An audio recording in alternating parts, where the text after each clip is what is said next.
मला माझ्या सासरी एकदम मुलीसारखं ठेवलं जातं. पण या सारखीचा फरक माहिती आहे का तुम्हाला?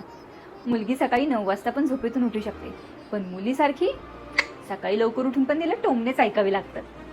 मुलीला घरच्यांचं जेवण नाश्ता कशाची जबाबदारी नाही. तिला वाटलं तर ती हातभार लावू शकते, नाही वाटलं तर काही प्रॉब्लेम नाही. पण मुलीसारखी जवळ ही सुविधा नाहीये.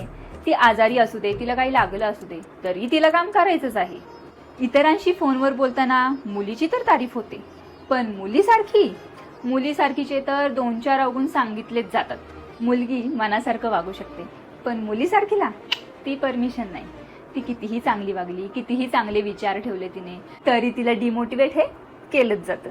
म्हणून मुलीसारखीने पण लोड नाही घ्यायचा. एका कानाने ऐकायचं, दुसऱ्या कानाने सोडून द्यायचं. शेवटी ज्याचं कर्म त्याच्यापाशी, नाही का?